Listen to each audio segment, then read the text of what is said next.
6 മണിയായപ്പോൾ ഞാൻ വീട്ടിൽ നിന്നിറങ്ങി. ഇന്ന് നമ്മുടെ കണ്ടക്ടറെ കൂട്ടാനായിട്ട് ആളുടെ വീട് വരെ പോകേണ്ടി വന്നു. എന്നിട്ട് തിരിച്ച് പമ്പിൽ 6:05 ആയപ്പോഴേക്കും നമ്മളെത്തി. മഞ്ഞപ്ര പമ്പിലാണ് വണ്ടി ഹോൾട്ട് ചെയ്യുന്നത്. ഇവനാണ് നമ്മുടെ താരം, ദ കിങ്, ഹിൽ കിങ്. വണ്ടിയുടെ ഇഷ്ടപ്പെടുന്നവർക്ക് വണ്ടിയുടെ നമ്പർ കാണാതെ വണ്ടിയുടെ പ്രായം ഒന്ന് പറയാൻ പറ്റുമോ? ഞാൻ ഈ വണ്ടിയിൽ ഏകദേശം 6 വർഷത്തോളം പണിയെടുത്തിട്ടുണ്ട്. ഇടയ്ക്ക് ചെറിയ ഗ്യാപ്പ് വന്നെങ്കിലും ഏകദേശം 6 വർഷത്തോളം ഞാൻ ഈ വണ്ടിയിൽ തന്നെ ജോലി നോക്കുന്നുണ്ട്. ഇടക്കാലത്ത് മുതലാളി വണ്ടി ഒന്ന് വിറ്റിട്ട് വീണ്ടും തിരിച്ചെടുത്തു. പറഞ്ഞ സമയം പോയത് അറിഞ്ഞില്ല, വണ്ടി സ്റ്റാർട്ട് ചെയ്യേണ്ട സമയമായി. അപ്പോൾ നമുക്ക് പമ്പിൽ നിന്ന് വണ്ടി എടുക്കാം.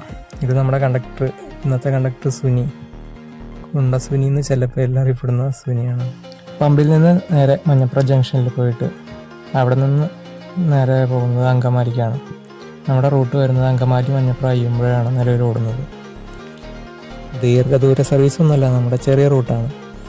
5:50 മഞ്ഞപ്രയിൽ നിന്ന് ഫസ്റ്റ് വണ്ടി പുറപ്പെടുന്നത്. മഞ്ഞപ്ര, അങ്കമാലി, പറവൂർ. അതിനുശേഷം വരുന്ന 4 വണ്ടികളും നമ്മുടെ കൂട്ടുവണ്ടികൾ തന്നെയാണ്. അതിനിടയ്ക്ക് ഒരു KSRTC കയറി വരുന്നുണ്ടെങ്കിലും അവർക്ക് കൃത്യസമയം പാലിക്കാൻ കഴിയാത്തതുകൊണ്ട് വരുന്ന 4 വണ്ടികളും നമ്മുടെ വണ്ടികൾ തന്നെയായിരിക്കും. 6:50 നമ്മൾ സ്റ്റാൻഡിൽ എത്തിക്കഴിഞ്ഞാൽ നമുക്കധികം സമയമില്ലാത്തതുകൊണ്ട് ഇപ്പോൾ തന്നെ തിരിച്ചു പോരുന്ന വഴിക്ക് നമ്മുടെ കൂട്ടുവണ്ടി കണ്ടു. അങ്കമാലി മഞ്ഞപ്ര റൂട്ടിലൊരു മെക്കാനിക് ഉണ്ട്. ആളുടെ അടുത്ത് ബ്രേക്ക് സെറ്റ് ചെയ്യാൻ നിർത്തിയിരിക്കുന്നത് നമ്മുടെ കൂട്ടുവണ്ടി. അങ്കമാലി മഞ്ഞപ്ര ചുള്ളി റൂട്ടിലോടുന്ന പഴയ ഗുരുദേവ്, സൂര്യ എന്നറിയപ്പെടുന്ന വണ്ടിയാണ്. ഇതാണ് നമ്മുടെ ഒരു കൂട്ടുവണ്ടി. അങ്കമാലി മഞ്ഞപ്ര ചുള്ളി മൂക്കിനൊരു പുതുമുറ്റിയൊക്കെ ഓടുന്ന വണ്ടിയാണ്. അങ്കമാലിയിൽ നിന്ന് പുറപ്പെട്ട് മഞ്ഞപ്ര എത്തിയാൽ നമുക്ക് നേരെ ചായ കുടിക്കലാണ് അടുത്ത പണി. അങ്ങനെ നമ്മുടെ ലക്ഷ്യം ചായക്കടയിലേക്കാണ്. അതും നമ്മുടെ വർഷങ്ങളുടെ പാരമ്പര്യമുള്ള ബാസി നായരുടെ കടയിലേക്ക്. ഏകദേശം 50 വർഷത്തിന് മുകളിൽ പഴക്കമുള്ള ബാസി നായരുടെ കട. യൂട്യൂബിലൊക്കെ വീഡിയോ വന്നിട്ടുണ്ട് ഈ കടയെ പറ്റി. ഇവിടുത്തെ സ്പെഷ്യൽ എന്ന് പറഞ്ഞാൽ പുട്ടും ഇഡ്ഡലിയും മാത്രമേ ഉണ്ടാവുള്ളൂ. പുട്ടിന് പയറ്, ചമ്മന്തി, പപ്പടം. ഇഡ്ഡലിക്കായാലും ചമ്മന്തി. ഇതാണ് ഇവിടുത്തെ സ്പെഷ്യൽ. ഉച്ച തൊട്ട് എണ്ണക്കടികളും ഉണ്ടാവും. ബാസി നായർ തുടങ്ങി വെച്ച സ്ഥാപനം ഇപ്പോൾ അദ്ദേഹത്തിൻ്റെ മകൻ സുരേഷ് ഏട്ടനാണ് നടത്തുന്നത്. കൂടെ അദ്ദേഹത്തിൻ്റെ അമ്മയും ഭാര്യയും വേറെ 2 പണിക്കാരും ഉണ്ട്. രാവിലെ പുട്ട് വീട്ടിൽ മാത്രമേ ഉള്ളെങ്കിലും അതിന് നല്ലൊരു ഫാൻ ബേസ് ഉണ്ട് കേട്ടോ. ഇത് നമ്മുടെ നേരത്തെ കണ്ട ബസ്സിലെ കണ്ടക്ടറാണ്. ഇതാണ് ഇവിടുത്തെ ചായ അടിക്കുന്ന ആശാൻ. കുറച്ച് വർഷങ്ങളായിട്ട് അദ്ദേഹമാണ് ഇവിടെ സ്ഥിരം ചായക്കാരൻ. അദ്ദേഹത്തിൻ്റെ ചായടി നമുക്കൊന്ന് കണ്ടാലോ. ചായക്കാരനായാലും സുരേഷ് ഏട്ടനായാലും അദ്ദേഹത്തിൻ്റെ അമ്മയായാലും എല്ലാവരും വരുന്നവരോടൊക്കെ മാന്യമായിട്ട് പെരുമാറ്റവും. എൻ്റെ ചെറിയ പ്രായത്തിൽ ഇവിടെ 3 രൂപ കടി തൊട്ട് തുടങ്ങിയതാണ്. ഇപ്പോൾ നിലവിൽ 10 രൂപയായി. ചെറിയ കടികൾ, എണ്ണക്കടികളൊക്കെ 3 രൂപ ഒക്കെ ഉള്ള സമയത്ത് ഞാനിവിടെ വന്ന് കഴിച്ചുകൊണ്ടിരുന്നു. ഇപ്പോൾ നിലവിൽ അത് 10 രൂപയായിട്ടുണ്ട്. അങ്ങനെ ചായയുടെയൊക്കെ കഴിഞ്ഞ് നമുക്ക് നേരെ ഗവിയിലേക്കാണ്. ഗവിയല്ല കേട്ടോ, എൻ്റെ സ്വന്തം നാടായ അയ്യമ്പുഴയിലേക്കാണ് ട്രിപ്പ് പുറപ്പെടുന്നത്. ഇതാണ് നമ്മുടെ അയ്യമ്പുഴ കട്ടി. ഇവിടെ നിന്ന് നോക്കിയാൽ മലനിരകളൊക്കെ കാണാൻ നല്ല ഭംഗി. ചില ദിവസങ്ങളിൽ നല്ല കോടയൊക്കെ ആയിട്ട് കാണാൻ പറ്റും. ഈ ചാലൊക്കെ കൊറോണയ്ക്കൊക്കെ മുമ്പ് നല്ല ആളായിട്ട് വന്നുകൊണ്ടിരുന്ന ചാലായിരുന്നു. കൊറോണയ്ക്ക് ശേഷം വണ്ടികളൊക്കെ ഡൗൺ ആയ കൂട്ടത്തിൽ നമ്മുടെ വണ്ടിയിലും തീരെ ആളില്ലാണ്ടായി. ഈ പോകുന്ന വഴിയിലൊക്കെ ഇടയ്ക്ക് കുരങ്ങന്മാരൊക്കെ കാണാറുണ്ട്. വണ്ടി ഇടുന്നതിന് അപ്പുറത്ത് ഇടയ്ക്ക് ആനയൊക്കെ വരാറുണ്ട്. അപ്പുറത്തെന്ന് വെച്ച് കഴിഞ്ഞാൽ ഒരു 1/2 കിലോമീറ്റർ വ്യത്യാസത്തിൽ ആനയൊക്കെ അവിടെ എണ്ണപ്പനത്തോട്ടമാണ്. അയ്യമ്പുഴ കഴിഞ്ഞാൽ പിന്നെ അങ്ങോട്ട് പ്ലാന്റേഷൻ കോർപ്പറേഷൻ്റെ സ്ഥലം. അവിടെയൊക്കെ ആന വരുന്ന സ്ഥലങ്ങളാണ്. കൊറോണയ്ക്ക് മുമ്പ് വരെ 2-3 KSRTCയും മറ്റേ പ്രൈവറ്റ് ബസ്സുകളൊക്കെ സർവീസ് നടത്തിയിട്ടുണ്ടിരുന്നതാണ് പ്ലാന്റേഷൻ്റെ അകത്തേക്ക്. കൊറോണ വന്നതോടുകൂടി തീരെ അടിയിലായതോടെ അവിടേക്കുള്ള സർവീസുകൾ ഗണ്യമായി കുറഞ്ഞു. 2-3 KSRTCയും 2 പ്രൈവറ്റ് ബസ്സൊക്കെ കയറി ഓടുന്നുള്ളൂ. അതും തീരെ ആളില്ലാത്ത അവസ്ഥയിലാണ് അവരും സർവീസ് ചെയ്യാൻ നടത്തുന്നത്. മഞ്ഞപ്ര അയ്യമ്പുഴ പ്ലാന്റേഷൻ റൂട്ടിൽ സ്വന്തമായൊരു ലിമിറ്റഡ് സ്റ്റോപ്പ് ബസ്സും ഉണ്ടായിരുന്നു.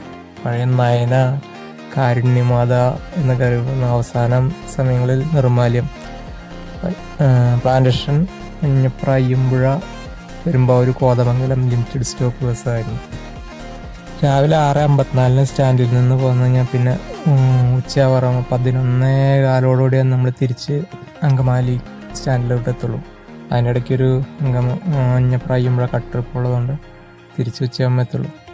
അങ്കമാലി പ്രൈവറ്റ് ബസ് സ്റ്റാൻഡിനെ പറ്റി പറയുമ്പോൾ ഒരുപാട് വാഹനങ്ങളുടെ തിരക്കൊന്നുമില്ലാത്ത ചെറിയൊരു സ്റ്റാൻഡാണ്. അതുപോലെ തന്നെ വരുന്ന യാത്രക്കാർക്കും ഇവിടുത്തെ തൊഴിലാളികൾക്കോ മറ്റു പ്രാഥമിക കാര്യങ്ങൾ നിറവേറ്റാനുള്ള സൗകര്യങ്ങളുമില്ല. ഇനി നമുക്ക് ഇവിടുന്ന് 12:10 എടുക്കാം. 12:10 എടുത്താൽ അടുത്ത ലക്ഷ്യം മഞ്ഞപ്ര ഭക്ഷണം കഴിക്കലാണ്. ഭക്ഷണം കഴിക്കുന്നത് മഞ്ഞപ്ര ഓട്ടോ സ്റ്റാൻഡിനോട് ചേർന്നുള്ള ചേച്ചിയുടെ കടയിൽ നിന്നാണ്.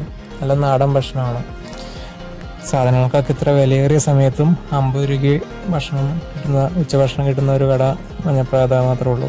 അതുപോലെ അങ്കമാലി മഞ്ഞപ്ര റൂട്ടിൽ പുത്തമ്പള്ളിക്ക് ഒരു അപ്പൂപ്പനമ്മ നടത്തുന്ന ഒരു ഹോട്ടലിലൂടെ ഉണ്ട്.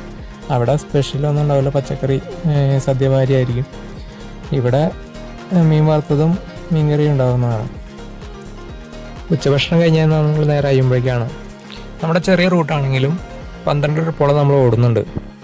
ഉച്ചവരെ സമയം പോകാൻ പാടാണെങ്കിലും ഉച്ച കഴിഞ്ഞ് 2:25 അയ്യുമ്പോഴേന്ന് എടുത്ത് കഴിഞ്ഞാൽ നേരെ അങ്കമാലിക്കുള്ള പാസിഞ്ചാലാണ്. 2 ട്രിപ്പ് പാസിംഗ് ഉണ്ട്, പിന്നെ ഒരു ട്രിപ്പ് നോർമലാണ്. പക്ഷേ അങ്കമാലിയിൽ സ്ഥിരം ബ്ലോക്ക് ആയതുകൊണ്ട് ഈ പാസിഞ്ചാലൊക്കെ നമുക്ക് നല്ല ബുദ്ധിമുട്ട് അനുഭവപ്പെടാറുണ്ട്. അങ്കമാലി സ്ഥിരം ബ്ലോക്ക് ആയതുകൊണ്ട് പലപ്പോഴും പാസിംഗ് വണ്ടികളുടെ ചാലുകളൊക്കെ പൊളിയാറുണ്ട്. ബ്ലോക്കിനെ പറ്റി നമ്മളൊരു വീഡിയോ ഇതിനു മുമ്പ് ചെയ്തിട്ടുണ്ട്, അത് നമ്മുടെ ചാനലിൽ കിടക്കുന്നുണ്ട്. ലാസ്റ്റ് ട്രിപ്പ് നമ്മൾ അങ്കമാലി സ്റ്റാൻഡിൽ നിന്ന് 6:30 പുറപ്പെടുന്നു. 7 മണിയാകുമ്പോഴേക്കും മഞ്ഞപ്ര എത്തും. 7:15 ഡീസലൊക്കെ അടിച്ച് നമ്മുടെ പമ്പിൽ തന്നെ ഹോൾട്ടിംഗ് ആണ്. ഇതാണ് നമ്മുടെ ഡേ ഇൻ മൈ ലൈഫിൻ്റെ ചെറിയൊരു വീഡിയോ ഇഷ്ടമായ ലൈക്ക് ചെയ്യാനും കമൻറ്റ് ചെയ്യാനും മറക്കരുത്. ചാനൽ ആദ്യമായിട്ട് കാണുന്നവരാണെങ്കിൽ ചാനൽ സബ്സ്ക്രൈബ് ചെയ്ത് സപ്പോർട്ട് ചെയ്യാനും മറക്കരുത്. ഇനി നമ്മുടെ ബസ്സിനെ പറ്റി 2 വാക്ക്.